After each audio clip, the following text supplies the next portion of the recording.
सत्तेची भूक लागलेली आहे, तळमळ चालू आहे, मळमळ चालू आहे, म्हणून भाजप एका बाजूला, सगळे इकडचे तिकडचे सगळे जे काही डागी लोक आहेत, भ्रष्टाचारी लोक आहेत, त्यांना घेण्याला मागे लागलेले आहेत. Washing machine, washing powder, Nirma. पण आज तुम्ही उत्तर द्यायचं, नाशिकने उत्तर द्यायचंय की तुम्हाला कुठचे लोक मान्य आहेत. एका बाजूला आपण सगळे प्रामाणिक लोक या मंचावर बसले, तुमच्यामध्ये सगळे प्रामाणिक लोक आहेत. कदाचित उद्याचे महापौर इथून येऊ शकतात, समोरून येऊ शकतात. म्हणजे असं नाही की इथून नाही येऊ शकत, नाही तर लगेच तुम्ही हे सगळे फोन करतील साहेबांना की आमचं तिकीट टापलं, मी तिकीट देत नाही. ते साहेब करतात. पण हे सगळं होत असताना दुसऱ्या बाजूला जे डागी लोक आहेत त्यांनी देखील उत्तर द्यायचं आहे. आणि आज खास करून या मीडियाच्या माध्यमातून मी भाजपला प्रश्न विचारणार आहे, संघाला प्रश्न विचारणार आहे, की जे 25 वर्ष जेव्हा आपण विरोधी पक्षात होतो, जेव्हा आपण लढा देत होतो, 15 वर्ष म्हणजे 99 पासून 2014 पर्यंत जो आपण लढा दिला, लाट्या काट्या खाल्ल्या, आंदोलनं केली, ज्यांच्या विरुद्ध केली, त्यांच्यातले सगळे भ्रष्टाचारी लोक तुम्ही तिथे घेतले. म्हणजे सगळे भ्रष्टाचार जे बरबटलेले पक्ष होते त्यांना स्वच्छ केलं तुम्ही. ज्यांचे आरोप झाले होते, जे सिद्ध झाले, तुम्ही तुमच्या पक्षात म्हणून आमच्या सोबत आहेत. मग भाजपच्या कार्यकर्त्यांना विचारतोय आणि संघाच्या कार्यकर्त्यांना विचारतोय, तुम्ही ह्याच्यासाठी लढला होतात का? आज भाजपामध्ये हे सगळीकडे होते, मुंबईत असेल, पुण्यात असेल, नाशिकमध्ये असेल, ठाण्यात असेल, जिथे जिथे इन्कमिंग झालेलं आहे, तुम्ही साधा प्रश्न त्यांच्या स्थानिक आमदार किंवा खासदारांना विचारा की तुम्हाला विचारून घेतलं का पक्षामध्ये. बरं, त्यांच्यासाठी जे लढत होते, त्यांचे जे कार्यकर्ते होते, जर हेच सगळे डागी लोक तुमच्यामध्ये घेतले, तर ह्या कार्यकर्त्यांना, तुमच्या कार्यकर्त्यांना कधी तिकीट मिळणार आहेत? हा प्रश्न राहतोच. आज प्रश्न करण्याचे, उपस्थित करण्याचे खूप आहेत. पण आज जो तपोवनचा तुम्ही विषय घेतलेला आहे, तो तपोवनचा देखील विषय आता तिथेच थोडी धूळ आत गेली घशात.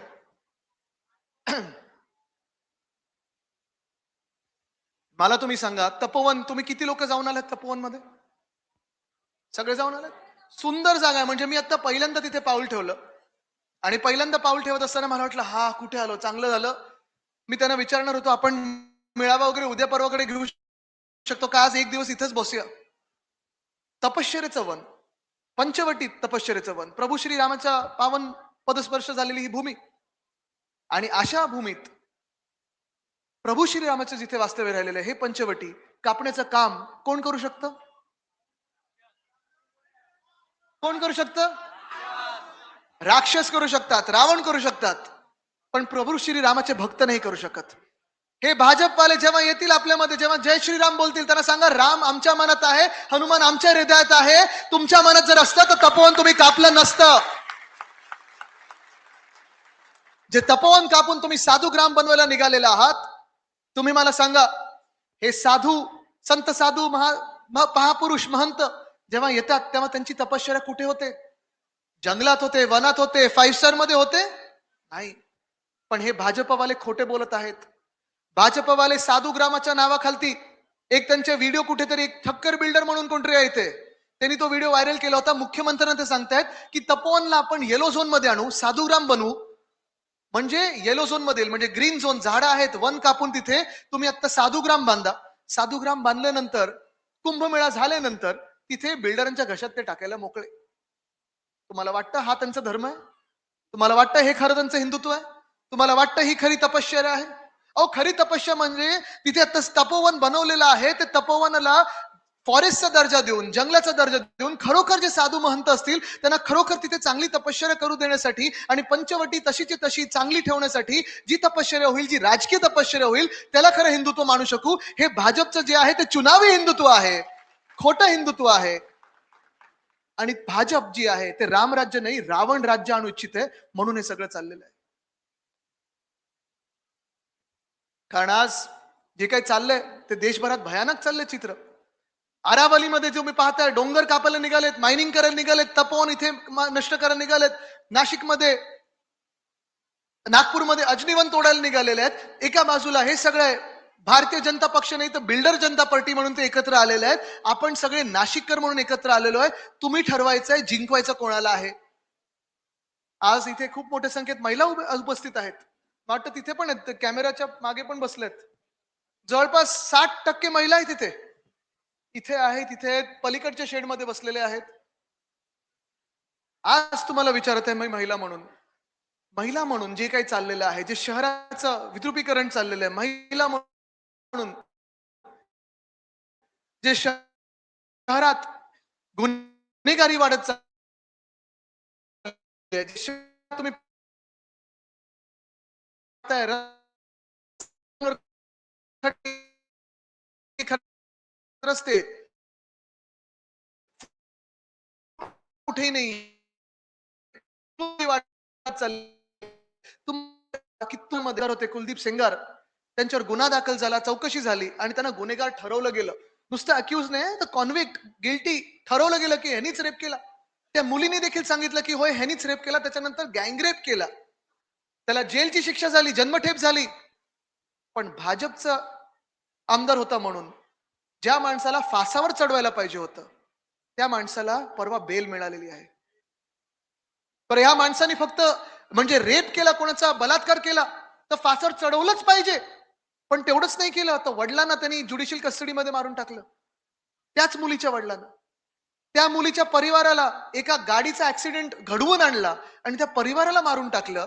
परवाकडे तिची आई आणि ती बिचारी जेव्हा ह्याला बेल मिळाली, ह्या घाणेरड्या राक्षसाला ज्याला फाशीवर चढवायला पाहिजे होती, बेल मिळाली, तेव्हा भाजपचे लोक जाऊन त्याला हार घालत होते, हार तुरे घालत होते, त्याची ओवाळणी करत होते.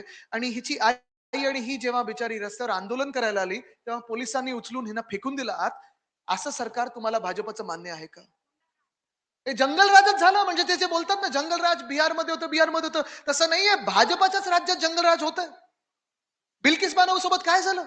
तिच्या 3 वर्षाच्या मुलाला डोळ्यासमोर चिडवलं होतं, तिच्या परिवाराला मारून टाकलं होतं आणि तिच्या देखील बलात्काराला जेव्हा तो जेलमधून बाहेर आला, त्याला हार घातले, तुरे घातले. असे हे भाजपवाले हे महिलांना मान्य आहेत का? म्हणजे लाडकी बहीण मधून मध्ये मुख्यमंत्री चिडले होते अधिवेशन मी पाहिलं की तुम्ही लाडकी बहीणवर सतत बोलू नका, लाडकी बहीणवर सतत बोलू नका. ओ लाडकी बहीणवर बोलणार आम्ही, कारण तुम्ही पहिलं तर सांगितलं होतं लाडकी बहीण मध्ये की 2100 रुपये 2100 रुपये आम्ही देऊ. सांगितलं होतं की नव्हतं? म्हणजे तुम्ही तिथे तर खोटं बोललाच. पण ज्या तुम्ही लाडक्या बहिणी म्हणून फसवतात ज्या बहिणींना, त्यांची सुरक्षा तरी तुम्ही कायम ठेवा. पण एक भयानक चित्र आपल्या डोळ्यासमोर येते, म्हणजे शेतकरी आत्महत्या करत चाललेले आहेत. तिकडच्या शेतकरी महिलांचे जे कुंकू आहे ते पुसत चाललेले आहे, पण तिथे कर्जमाफी तुम्ही करत नाही. महिलांवर जे बलात्कार होतात, महिलांवर जे अत्याचार होतात, त्याच्यावर तुम्ही बोलायला काही तयार नाही. गुन्हेगारी वाढत चाललेली आहे, तिथे बोलायला तयार नाही. मला वाटतं 1-1.5 वर्षापूर्वी नाशिकमध्ये किती खून झाले होते? 42 खून झाले होते. त्याच्यावर तुम्ही काही गृहमंत्री म्हणून बोलायला तयार नाही आहात. नवीन कुठचा उद्योगधंदा आपल्या राज्यात येत नाही, गुंतवणूक येत नाही, त्याच्यावर बोलायला काही तयार नाही आहात. 3 वर्ष शहर भयानक होत चाललेले आहेत. वाटोळं करत चाललंय तुम्ही, त्याच्यावर बोलायला काही तयार नाही आहात. आणि मग बोलायचं कशावर? तर नाही, आम्ही धर्मावर बोलू, आम्ही समाजावर बोलू, आम्ही भाषेवर बोलू. कशासाठी? तुम्हाला जर बोलायचं असेल तर मुद्द्यावर बोला आणि धर्मावरच बोलायचं असेल, तुम्हाला धर्मावरच भाजपा म्हणून बोलायचं असेल, तर तुम्ही आम्हाला एक उत्तर द्या की पालघरमध्ये जे साधू हत्याकांड झालं होतं, त्याच्यातला जो प्रमुख आरोपी होता, त्याला तुम्ही भाजपात का प्रवेश दिला? ह्याचं पहिलं उत्तर द्या आणि मग हिंदुत्वावर बोलायला समोर या. तुम्हाला आठवत असेल ते पालघर हत्याकांड जेव्हा झालं, ते 2 साधूंना जेव्हा मारलं गेलं तिथे, केवढं काय रान पेटवलं होतं भाजपनी. जणू काही महाराष्ट्रात 2 साधूंच्या विरुद्ध उभा आहे, आपण सगळे 2 साधूच्या विरुद्ध उभे आहोत. बरोबर निवडणुकीची जेव्हा वेळ आली, आता ही जिल्हा परिषद आणि जिल्हा परिषद नाही, नगरपालिकेची निवडणूक होती, तेव्हा त्याच प्रमुख आरोपीला, ज्यांनी साधू हत्याकांडात प्रमुख आरोपी आहे, त्यांना त्यांनी प्रवेश दिला होता. म्हणजे खोटं बोलत राहायचं, रेटून बोलायचं, खोटं बोलायचं, रेटून बोलायचं आणि ह्या खोट्यावर दंगली निर्माण करायचं, सगळं काही करायचं आणि जिंकून आणण्याचा प्रयत्न करायचा. आज तुम्ही ठरवायचं आहे, आपलं जे नाशिकमधलं वातावरण आहे ते भाजपच्या हातात देऊन बिल्डर कॉन्ट्रॅक्टरांचं करायचंय, बिघडून टाकायचं आहे, जाती आणि धार्मिक करून टाकायचं आहे, की आपल्या भवितव्याला निवडायचं आहे, हे तुम्ही ठरवायचं आहे. हा निर्णय तुमचा असणार आहे. अनेक सभा पुढे होतील, बोलण्यासारखे विषय खूप आहेत. आत्ताच मी पाहत होतो इकडच्या बसेस देखील, जे मी सतत सांगत होतो, म्हणजे त्यावेळी मुख्यमंत्री बोलले होते की आम्ही निओ मेट्रो आणू. आले का? एक तरी खांब लागलाय का? आयटी पार्क येणार होतं, एक तरी कम्प्युटर बसलाय का? रस्ते सुधारणार होते, एक तरी खड्डा बुजलाय का? नाही. आणि जे मी सातत्याने बोलत होतो की नाशिकवर आमचं प्रेम आहे, ते प्रेम आहे ते ह्या नाशिककरांवर आहे, नाशिकच्या बिल्डर आणि कॉन्ट्रॅक्टरवर नाहीये. हा फरक आपल्यामध्ये आणि भाजपामध्ये आहे. विषय खूप आहेत बोलण्यासारखे. ज्या मी बस बोलत होतो, भाजपने प्रायव्हेट बसेस आणल्यात, त्यांचाच कोणतरी कॉन्ट्रॅक्टर असेल. मी सांगतोय महानगरपालिकेच्या बसेस द्या. पण जे जे मुंबईमध्ये आपण करून दाखवलं ते देखील मला पुन्हा एकदा नाशिकमध्ये करून दाखवायचं आहे. विषय अनेक येतील, वचननाम्यात येतील, पण मी आता गाडीत सांगत होतो, आपले जिल्हा प्रमुख आणि आम्ही नाना बसलो होतो. माझी स्वप्न ह्या शहरासाठी 2-3 आहेतच, बाकीची तर खूप करण्यासारखी कामं आहेत. पण ह्या नाशिक महानगरपालिकेचं, जसं मुंबईमध्ये उद्धव साहेबांनी महानगरपालिकेचं स्वतः महानगरपालिकेचं 4 मेडिकल कॉलेजेस आणलेले आहेत, तसं मला नाशिक महानगरपालिकेचं कमीत कमी एक मेडिकल कॉलेज पुढच्या 5 वर्षात करून दाखवायचं आहे.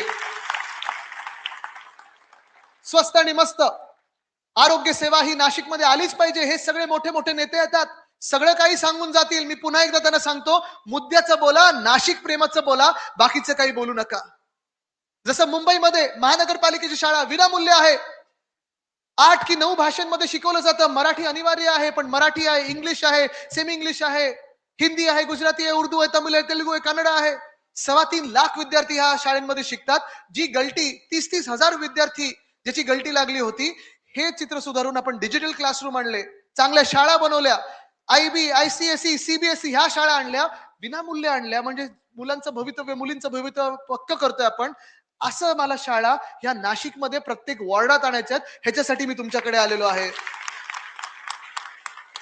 तपोवन तर वाचवायचंच आहे, पण अशी वनं आपल्याला वाढवायची आहेत. मोकळ्या जागा असतील, मोकळी उद्यानं असतील, जिथे तुम्ही आरामात जाऊन बसू शकाल, आनंद घेऊ शकाल, मोकळा श्वास घेऊ शकाल, अशी उद्यानं आपल्याला करायची आहेत. म्हणून मी तुमच्याकडे आलोय, तुमचं साथ आणि तुमचे आशीर्वाद घ्यायला आलेलो आहे.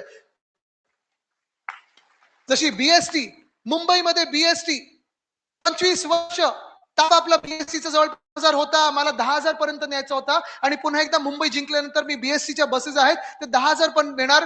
महिलांसाठी विनामूल्य बसेस असतील.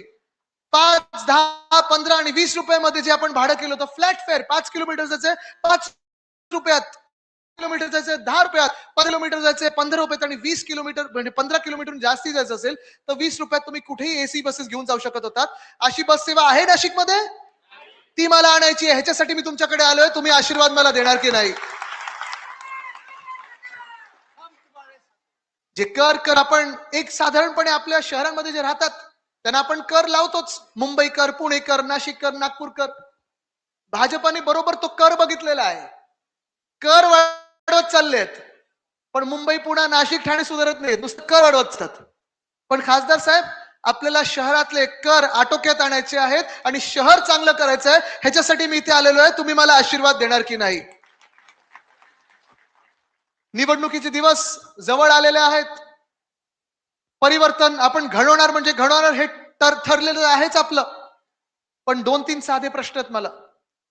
तुम्ही मला सांगा, जर आपल्याला परिवर्तन घडवायचं असेल आणि चांगलं शासन, चांगलं सरकार आपल्याला या शहरात आणायचं असेल, तर परिवर्तनाचा दिवस कुठचा असेल? इथे वेगळी नाही ना. जानेवारीला मतदान कधी आहे आणि विजयाचा दिवस कधी आहे? बरं, हे सगळं होत असताना, बसून घ्या, कोणी उठू नका. हे सगळं होत असताना आपलं परिवर्तन असणं आहे.